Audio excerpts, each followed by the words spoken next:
Po. Nasa Taiwan ka ngayon, ma'am. Yes. Si Rhea ng Taiwan. Kaya ba ng load mo? Ilang taon na si Rhea? Po.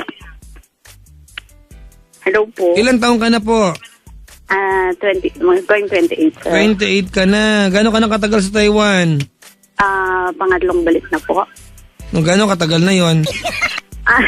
Hindi, actually kasi naka 3 years and then after 3 years, bumalik ako dito ng South and umuwi ako kasi nga sa DISA yung naging employer ko. And then, umuwi ako tapos bumalik ulit po ako. Gano'n? Ano pong hanap buhay dyan?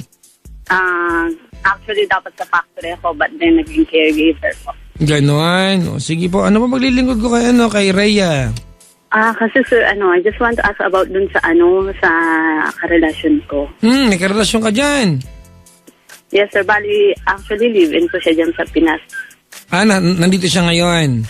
Nandito po siya ngayon. Gano'n. O, sige, tuloy mo. Yes, Tapos? sir, pumunta siya dito. Tapos, kasi hindi ako tanggap ng family niya. Kasi po, sabi nila, hindi daw ako mabuting babae kasi may anak po ako. So ganun ba? Pag nanay, makasalanan? Kasi single kasi yung bali talagang binata kasi yung yung live-in ko. And tapos yung... Gano'ng katagal na kayo magkarelasyon, ma'am? Magpo 4 years na po. Kailan mo ba naramdaman na ayaw sa'yo na magulang niya? Ever since nung simula kasi nung nanligaw sa akin yung guy. Oo. So, ilan taon na yung anak mo nang ligawan ka ng lalaki? Bali 8 years old. 8 years old? Yes, Ganon. So, 20 ka, may anak ka na. Opo. 24 nung Bali, opo. Ilan taon na anak mo ngayon? 8 po. 4 years old na magkakilala kayo ng lalaki. Opo. Ganon. Oo. So, never ba ate na naging kasundo mo yung family niya? So actually, ang na-meet ko lang yung sister niya, tapos naging close kami. Simula nung nalaman na gano'n, lumayo sila. Tapos yun nga, yung may mga relatives siya na kung ano yung mga sinasabi sa akin masakit. Gumawa ka ba ng paraan para magustuhan ka ng family niya o nakontento ka na isipin? Kasi kasi yung mga iba rin na mga kamag-anak niya na nasa ibang bansa, before tinitext ako ng masasakit. Pero po sabi ko nga sa kanila. Tinitext ka ng masasakit? Opo, gaya ng mga salita. Gaya ng, hindi ka karapat dapat sa sa pinsan ko kasi wala kang kwentang babae. Ganun po, mga ganun salita. Masama ba ugali mo? Sir, hindi ko po nga sila pinapatulan kasi katuyanan ko sa sarili ko, hindi niyo ako kilala. Kumbaga, di ba po? Paano ka kino-comfort ng boyfriend mo? Sabi niya nga sa akin, pinagtatanggol niya po ako.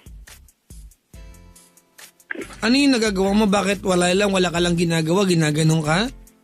Hindi po, sinasabi ko lang po sa kanya, sir. Kasi sabi ko, ayoko nga pong pumatol. Hindi, kasi ganito, oo, masakit yung sinasabi sa'yo. Pero gusto kong tanungin sa'yo ngayon, ano yung nagtulak sa kanila para umpisahan kang awayin?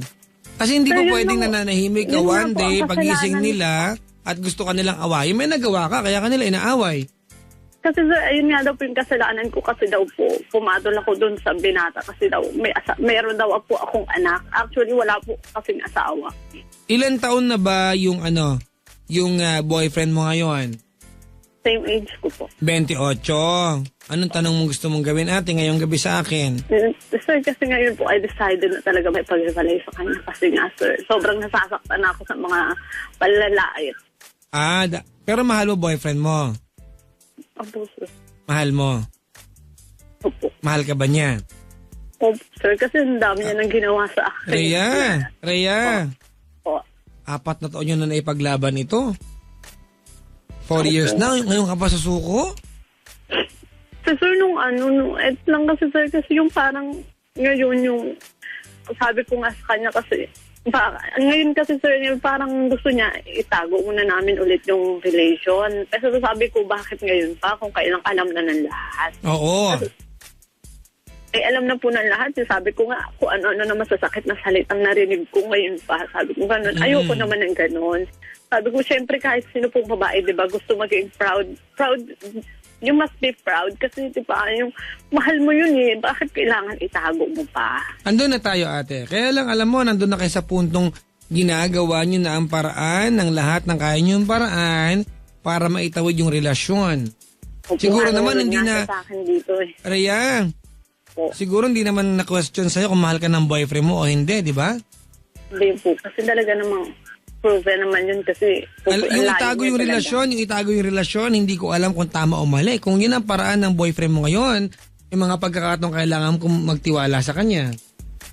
Kasi ginagawa rin niya yung part niya para tumatag yung relasyon.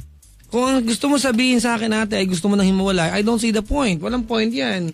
4 years na ipaglaban ito, di ba? You are doing good fighting for this. What's the point of giving up right now? Hindi kasi, minsan po kasi pag ako lang yung naiisip ko nga yung mga masasakit na salita, lalo na po yung mga kamag-anak na. Siyempre sir, hindi nila ako kilala. Sabi ko sa boyfriend ko. Alam niyo, sabi ko nga ganun sa kanya, alam mo, ayoko pumatol. Kasi ayoko, oo, sige, sabi ko kasi hindi po ako tapos. Ang sabi ko nga, hindi man ako nakatapos, hindi naman yung dahilan para maliitin nila ako. Tama. Opo kasi sir, ang pinagmamalaki nila sa akin, mga may pinag-aralan sila, mga graduate, may certificate. Sabi ko nga po dun sa boyfriend ko, sa mga sinasabi nila sa akin, papakita ba, napuprove ba nila sa akin? May mga pinag-aralan sila, daig pa nila yung mga Huwag ka nang gumanyan ate, magiging mali ka niyan. Huwag ka naman lait. Papakit kasi. Madami. Kasi sir. Ganito gawin natin, Rhea, Po. unang-una gusto kong pagaanin yung kalooban mo, ha? Yes, Hindi isang kasalanan ang maging single mom. Alright? That is not your problem. Kung sa kanila nga sir. ganito ate, kung nilalait ka nila sa isang bagay na hindi mo naman kasalanan, huwag kang umiyak, huwag kang paapekto. I know, aabot ka sa punto na maiinis ka, parang ayaw mo na, di ba? Opo. Pero tandaan mo ate na ipaglaban mo na ito ng 4 na taon. Hindi na ito ang panahon para sumuko. This is not the time para sumuko. Eto, I'll be biased, pero sige, si Papa Jack single dad. May nagmahal sa akin. Siguro ang bagay-kaiba natin, ako swerte ako, tanggap ako ng family ni Mahal. Alright? Pero ganun pa man, di ba sa iyo ate, you have to be proud that you're a mom. Ayun di ba, alam mo, hindi mo kasalanan single mom ka, hindi mo kasi kasalanan na ikaw ay isang babaeng nagkamali pero pinipilit itama ang mga bagay-bagay. If they judge you sa isang bagay na alam mo hindi naman totoo sa iyo, dapat wag ka masaktan. Tao lang po kasi ako, marunong din ako masaktan lang. Hindi kasi ako hindi ako pumapatol sa kanila lahat ng panlalait. Na talagang tahimik lang ako kasi ayoko nga po ako yung magkaroon ng dahilan para mapakita ko sa kanila na binastos ko sila. Yun nga po yung, kasi pinupush ako ng boyfriend ko. Alam mo, Rhea, minsan may nagagawa, meron din kasing bad effect yung pagtatahimik. Minsan yung sinasabi natin na, tahimik lang po ako, wala akong ginagawa. You know, by being silent, that says a lot. Yun nga po yung nasa isip sometimes yung pagiging tahimik hindi nakakatulong sa atin. It's either you reach out to them or sumagot ka sa kanila. Because after all, di ba kaya lang kung tatanungin mo, total you have not proven anything to them, tahimik ka lang all the while, di ba? Alam mo naman na, kasi ganito Rhea, gusto ko masabihin sa'yo, ang sama naman ang ugali nila, nilalait ka nila. Ayoko nang dadagan pa yung sama na loob na meron ka pag sinabi ko masama ugali nila, di ba? Pero lagi mong tatandaan na pag ikaw na yung nanay, balang araw at yung anak mo, binata, nagkaroon ng girlfriend na may asawa o may asawa dati at nagkaanak, hindi ka siguro bibili ng lobo at magkapapansit, di ba? Because as a parent, we are ideal, di ba? Yes. Ideal tayo. Gusto natin. Given up naman talaga siya, sir. Kaso lang talaga siya naman talaga. Yung sabi nga nila sa akin na huwag daw ako mag-feeling maganda. Kasi yun lang yung talagang sinabi ko na give up ko na siya. Sabi ko ganun. Pero siya yung lumalapit. Siyempre mahal ko yung tao. Alam nga namang hayaan ko lang na sige siyan ka lang, bahala kayo. Sundan mo lang ako ng sundan. Hindi ko po siya kayang matiis kasi mahal ko nga siya. I know ate. Ganito natapusin ko na sinasabi ko ha. Ako. Anong pinanggagalingan nila ay isang bagay na normal sa kanila. Siyempre sa utak nila binata yung kanila. Di ba? Wala naman siguro magulang kamag-anak na may kamag-anak na binata na magsasabi, ikaw ha? Maghanap ka ng single mom ha? We'll be proud of you. Siyempre di ba? Ideally, gusto nila, di ba? Yung single din, tama? At nung maging girlfriend ka ng lalaking ito, yung ideals nila sa buhay, basag. But of course, hindi mo ito kamalian. Hindi kamalian ng boyfriend mo ito. Di ba? Di ba? Kaya? Apo. Oh, kaya lang, ang malaking punto rito kasi hindi ka nagsalita, tumahimik lang kayo.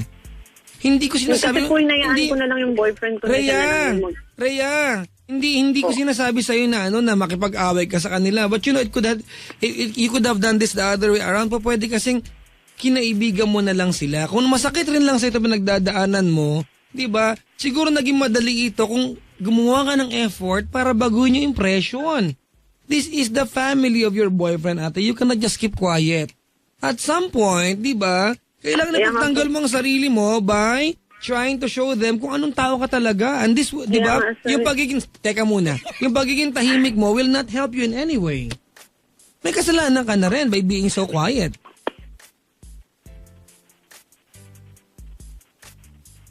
Nakuha mo? Opo.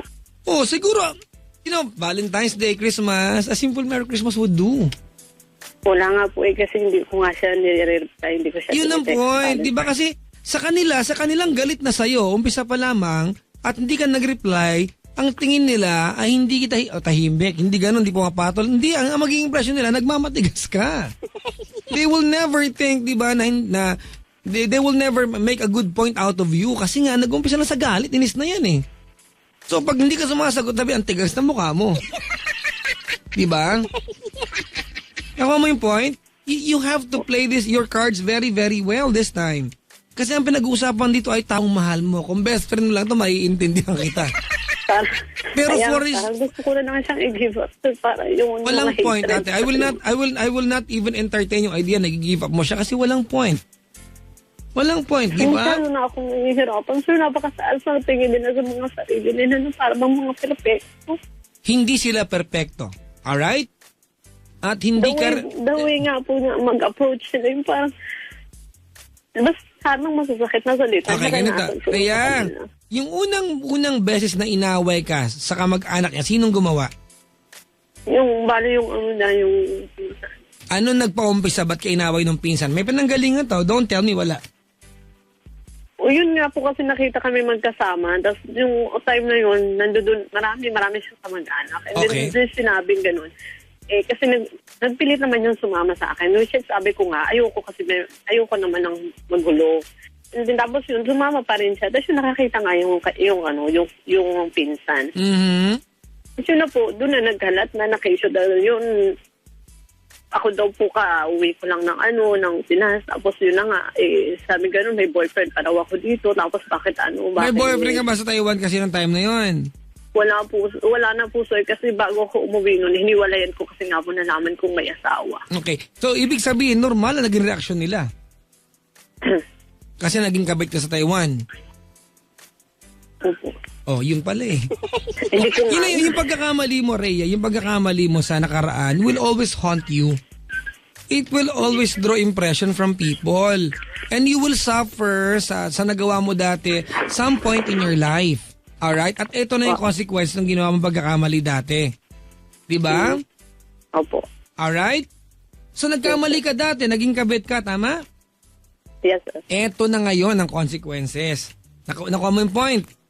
Opo. Tinanggap ka ng boyfriend mo, yung family hindi. Question, gumawa ka ba, di ba, ng paraan para may iba yung impression sa'yo? May pinanggagalingan naman talaga sila?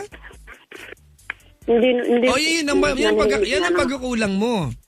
Kasi minsan ganyan tayo eh. Wala akong sinasabi, tahimik nga ako, by saying nothing, it means a lot. Akala natin pag di tayo kumikibo, di ba, tama tayo, di ba? No, mga kaibigan. Ang daming nadodraw na conclusion kapag tayo ay tahimik.